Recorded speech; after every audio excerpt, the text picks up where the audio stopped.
مفتی راشد محمود رضوی صاحب سے ایک جگہ پہ سوال ہوتا ہے کہ غائب میں غیر اللہ سے یعنی کہ اولیاء اللہ سے اور انبیاء سے مدد مانگنا جائز ہے کہ ناجائز؟ غیر اللہ سے غیب میں مانگنا جائز ہے یا نہیں ہے؟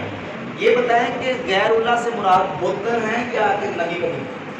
نبی انبیاء کوئی بھی چیز کر دیں، اللہ کے نبی ہیں، بلی ہیں۔ اب اگلا مسئلہ یہ ہے کہ غیب میں مانگنا شرک ہے یا توحید ہے؟ حاضر میں مانگنا کیا ہے؟ یہ تو حاضر میں اس طرح سے وہ کہتے ہیں کہ قرآن پاک کی آیت ہے وَتَعَاوَنُوا عَلَى الْبِرِّ وَالتَّقْوَىٰ کہ نیکی اور بھلائی کے کاموں میں ایک دوسرے کی مدد کرو اور برے کاموں میں ایک دوسرے کا ساتھ نہ دو، اس کا مفہوم ہے۔ اب مفتی صاحب اس بندے کو جواب دینے لگے ہیں اور جواب میں وہ کیا دلیل رکھنے لگے ہیں آپ خود ہی دیکھیں۔ حاضر میں کسی بندے سے مدد مانگتا ہوں کہ یار میری مدد کرو، میں فلاں پریشانی میں ہوں، آپ میری مدد کر دیں۔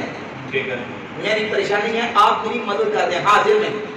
تو کیا حاضر میں کسی بندے سے اگر مدد مانگی جائے اس سے توحید کو فرق تو نہیں پڑتا کوئی؟ اب مفتی صاحب یہ دلائل دینے لگے ہیں کہ حاضر میں کسی سے مدد مانگی جائے اس پہ توحید پہ کیوں فرق نہیں پڑتا، ذرا ان کی دلیل چیک کریں۔ کیوں نہیں پڑتا؟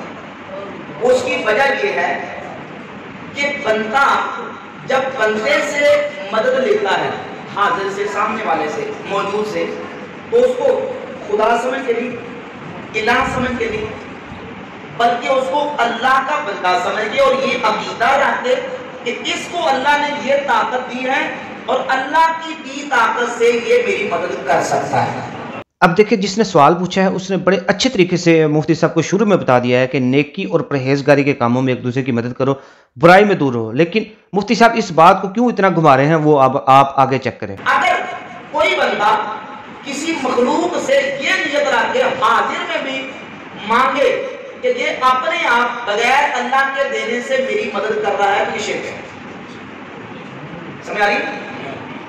ظاہر میں حاضر میں اس کو یعنی مستقل بذات سمجھ کے اور یہ سمجھ کے کہ یہ اپنے آپ کر رہا ہے اللہ کی عطا اور اللہ کے دینے کے بغیر، تو یہ حاضر سے بھی شرک ہے، زندہ سے بھی شرک ہے۔ چلو مفتی صاحب نے ایک چیز تو آپ کو سمجھا دی کہ زندہ سے اگر اس نیت سے مانگے کہ یہ خود سے دے گا یعنی اللہ کی اطاعت سے نہیں دے گا تو یہ شرک ہے، لیکن اب جو مفتی صاحب آگے آپ کو دلیل دینے لگے ہیں اس کے اوپر ذرا دھیان کیجئے۔ سورۃ النمل اٹھائیں آیت نمبر 40۔ سلیمان علیہ السلام نے فرمایا، تب کون آئے گا؟ مختصر کر رہا ہوں، آصف بن برقیہ کاتب و سلیمان علیہ السلام کے منشی کہتے ہیں قال الذی عنده علم من الکتاب انا آتیک بہ قبل ان یرتد الیک طرفک، میں لے کے آؤں گا اور کب؟ آپ کی آنکھ جھپکنے سے پہلے۔ اب دیکھیں جو آصف بن برقیہ والا جو واقعہ ہے یہ تمام بریلوی جب بھی آپ ان سے یہ سوال کریں گے کہ غائب میں کسی سے مدد مانگنا جائز ہے کہ نہیں جائز تو یہ ایک ہی واقعہ یہی بار بار آپ کو پیش کریں گے۔ سوال یہ ہے کہ وہ تب کس طاقت سے لے گے؟ کسی ٹیکنالوجی سے، کسی دنیاوی سورس اور کسی جو جس کو تحت الاسباب کہتے ہیں، اسباب کے تحت لیتے ہیں۔ کون سا سبب تھا جس سبب سے وہ تک سلیمان علیہ السلام کی بات میں لے گئے؟ اب دیکھیں اس کا بڑا سادہ اور سمپل سا جواب ہے، سورہ النمل کی آیت نمبر 40 جو مفتی صاحب نے حوالہ دیا ہے آصف بن برقیہ کا کہ وہ تخت بلقیس جو لے کر آیا ہے، اس میں حضرت سلیمان علیہ السلام کے واضح الفاظ موجود ہیں کہ ھذا من فضل ربی، کیونکہ مفتی صاحب خود کہہ چکے ہیں کہ کوئی شخص خود سے مدد نہیں کر سکتا جب تک اس کے اوپر اللہ کا کرم نہ ہو۔ آپ پیچھے ان کی جو دلیلیں دی ہیں دیکھ لیں کہ کوئی بھی شخص خود سے کچھ نہیں کر سکتا، جو بھی ہے اللہ کرتا ہے، اللہ عطا کرتا ہے، تو ھذا من فضل ربی، اللہ نے ان کو طاقت دی وہ لے کر آ گئے بغیر کسی سبب کے اور بغیر ظاہری جو جسمانی طاقت کے، وہ لے کے ہیں روحانی طاقت کے ساتھ۔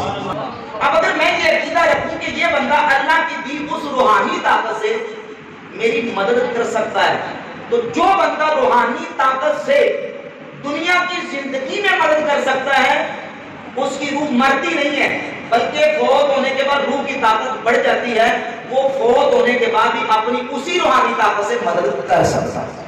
تو مفتی صاحب بول وہی جو حق ہے، ٹائم قیامت تک ہے۔ آپ نے صحیح سند سے ایک چیز ثابت کرنی ہے کہ آصف بن برقیہ جو ہیں ان کی وفات کے بعد لوگ ان کو مدد کے لیے پکارتے تھے، کیونکہ وہ شخص جو ایک پلک جھپکنے میں جو ملکہ بلقیس کا تخت لا سکتا ہے اس کے پاس زندہ میں اتنی طاقت ہے، تو جب وہ وفات پائے گا تو اس کی طاقت بقول آپ کی طاقت بڑھ جاتی ہے، بلکہ فوت ہونے کے بعد روح کی طاقت بڑھ جاتی ہے۔ تو کیا کسی نے ان کو غائب میں ان کی وفات کے بعد مدد میں پکارا کہ یا آصف بن برقیہ المدد، یا آصف البرقیہ میرے یہ والے معاملات میں مسئلہ بن گیا، یا ٹھیک کر دیں، اولادیں دے دیں، یا اس طرح کچھ بھی ایسا ان سے کسی نے مانگا ہے؟ اگر مانگا ہے تو بول وہی جو حق ہے مفتی صاحب، ٹائم قیامت تک ہے، آپ نے اس کا جواب ضرور بضرور ریکارڈ کرانا ہے۔ مفتی صاحب اگر اس سے ریلیٹڈ کوئی حدیث جو ہے وہ پیش کر دیں۔ ہاں حدیث موجود ہے، حضرت عبداللہ بن مسعود سے بھی، حضرت عتبہ بن غزوان سے، عبداللہ بن عباس رضی اللہ تعالیٰ سے یہ حدیث موجود ہے، اور نبی پاک صلی اللہ علیہ وسلم کے ان صحابہ سے حدیث بھی ہے، اور ائمہ محدثین کے حدیث بھی عملی ہے۔ اب اس بندے نے مفتی صاحب کے اس عقیدے پہ ان سے کوئی دلیل مانگی ہے، کوئی روایت مانگی ہے کہ ایسی جو آپ عقیدہ پیش کر رہے ہیں کہ بندہ جو ہے زندہ میں بھی طاقت ہے تو مرنے میں اس کے بعد طاقت بڑھ جاتی ہے، اس پہ کوئی حدیث پیش کریں۔ تو جیسے کہ ایک مشہور روایت ہے جو یہ تمام کے تمام ایک ہی روایت پیش کرتے ہیں، وہ آپ ملاحظہ کیجئے۔ سرکار نے خود اعلان فرمایا کہ جب تم کسی ایسی جگہ پہ ہو جہاں تمہاری کسی جنگل بیابان میں سواری گم ہو جائے تو ایسی جگہ پہ تم اللہ کے بندوں کو ندا دو، یا عباد اللہ اعینونی، یا عباد اللہ اغیثونی، احبسوا، اے اللہ کے بندوں میری سواری کو روکو، میری مدد کرو، میری فریاد کو پہنچو۔ تو فرمایا کہ اللہ کے بندے تمہاری مدد کرتے ہیں۔ سبحان اللہ۔ اب مفتی صاحب سے سوال گندم ہوا ہے، انہوں نے جواب چنا دیا ہے۔ مفتی صاحب سے یہ سوال ہوا تھا کہ جو لوگ وفات پا چکے ہیں، اپنی قبروں میں چلے گئے ہیں، کیا ان کو ہم مدد کے لیے پکار سکتے ہیں؟ اس کے اوپر دلیل مانگی تو مفتی صاحب نے ایسی کوئی دلیل پیش نہیں کی جس میں یہ ہو کہ اے اللہ کے بندو جو وفات پا گئے ہو، اپنی قبروں میں چلے گئے ہو، آؤ میری مدد کو، بلکہ مفتی صاحب نے وہی پرانی روایت پیش کر دی جس کی سند کے اوپر تو میں بعد میں بات کرتا ہوں، وہ کہ اے اللہ کے بندو میری مدد کرو۔ اب دیکھیں اس حدیث کی سند، تو اس پہ بھی ہم بات کر لیتے ہیں۔ سب سے پہلے عبداللہ ابن مسعود رضی اللہ تعالیٰ عنہ کے طریق سے جو روایت ہے اس کے اوپر بات کرتے ہیں۔ حاسمی نے اس روایت پر کلام کرتے ہوئے کہا کہ جو معروف بن حسان راوی ہیں اس حدیث میں وہ ضعیف ہے، جس کا حوالہ بھی لے لیں، مجمع الزوائد جلد نمبر 10 صفحہ 135۔ ایک دوسری علت یہ ہے کہ قتادہ مدلس راوی ہیں جو ان سے روایت کرتے ہیں۔ تیسری علت حافظ ابن حجر رحمہ اللہ نے بیان کی، وہ ابن بریدہ اور ابن مسعود کے درمیان انقطاع کا ذکر کرتے ہیں، اس وجہ سے ان کے نزدیک یہ روایت بھی ضعیف ہے۔ اب اسی حدیث کا کہ اے اللہ کے بندوں میری مدد کرو، دوسرا جو طریقہ ہے وہ ہے عتبہ ابن زوان ہے۔ اب اس روایت میں بھی کئی علتیں ہیں جس کی وجہ سے یہ روایت ضعیف ہے۔ سب سے پہلی علت یہ کہ عبد الرحمن بن سہل ضعیف راوی ہے۔ دوسری علت جس کی وجہ سے یہ روایت ضعیف ہے، عبد الرحمن بن سہل کے باپ شریک بن عبداللہ نخعی کے حفظ و ضبط پر کلام ہے۔ تیسری علت زید بن علی اور عتبہ بن غزوان کے درمیان انقطاع پایا جاتا ہے، جیسا کہ حافظ ابن حجر جو ہے ان کا کلام آپ کو پہلے بتا چکا ہوں۔ اس کی وجہ سے یہ روایت بھی ضعیف۔ اب آپ کو ایک بات تو کلیئر ہوگی کہ دونوں روایتیں ضعیف ہیں۔ احمد بن حنبل فرماتے میں نے 5 حج کیے ہیں، 3 سواری پر اور 2 پیدل۔ ایک سواری میں رستہ بھول گیا، تو جب رستہ بھولا تو میں نے یہی کہا یا عباد اللہ کلونی، اے اللہ کے بندوں میری رحمائی کرو، ورنہ میں پکارتا رہا حتیٰ کہ میں رستے پر چڑھ گیا۔ سبحان اللہ۔ اللہ کے بندوں کو امام احمد بن حنبل نے پکارا، اگر یہ پکارنا مطلقاً شرک ہے تو احمد بن حنبل کا کیا کرو گے؟ مفتی صاحب امام احمد بن حنبل صاحب کا کیا کرنا ہے وہ ہم آپ کو بتا دیتے ہیں کہ امام احمد بن حنبل صاحب کا جو عمل ہے وہ کیا تھا۔ اگر آپ مسند البزار کی حدیث نمبر 4922 کھولیں تو اس سے یہ مقدمہ کلیئر ہو جائے گا کہ یہ جو کہہ رہے ہیں کہ اے اللہ کے بندوں میری مدد کرو، اس سے قطعاً یہ مراد نہیں ہے کہ وہ بندے جو فوت ہیں ہو گئے ہیں اور قبر میں چلے گئے ہیں ان کو وہ آپ کی مدد کو آئیں گے، بلکہ اس سے مراد یہ ہے کہ اللہ کے فرشتے ہیں۔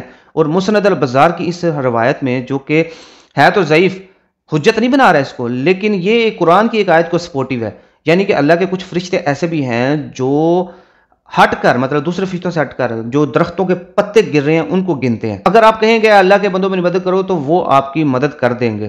اگر آپ سورہ الرعد کی آیت نمبر 11 کھولیں، سورت کا نمبر ہے 13، آیت کا نمبر ہے 11، اس کو آپ کنز الایمان یعنی کہ اعلیٰ حضرت کا ترجمہ کھول لیں تو وہ آپ کے سامنے سچا آ جائے گا۔ اور مفتی صاحب کی یہ جو شڑل انہوں نے چھوڑی ہے، انہوں نے آپ کو گمراہ کرنے کی کوشش کی ہے، اس کا رد ان کے امام کے ترجمے سے ہو جائے گا۔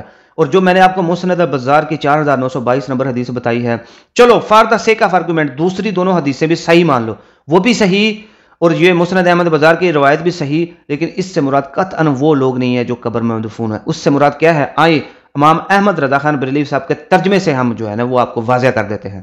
سورت نمبر 13 آیت نمبر 11، اب اس سے واضح ہو جائے گا کہ آدمی کے لیے بدلی والے فرشتے ہیں، اس کے آگے پیچھے بحکم خدا اس کی حفاظت کرتے ہیں. لو اب کلیئر ہو گیا کہ یہ بھی فرشتے بھی جو ہیں بندوں کی مدد کرتے ہیں. یہ ترجمہ امام احمد رضا خان بریلوی صاحب نے کیا. تو مفتی صاحب کا جو دھوکہ تھا وہ میں نے آپ کے سامنے کلیئر کر دیا.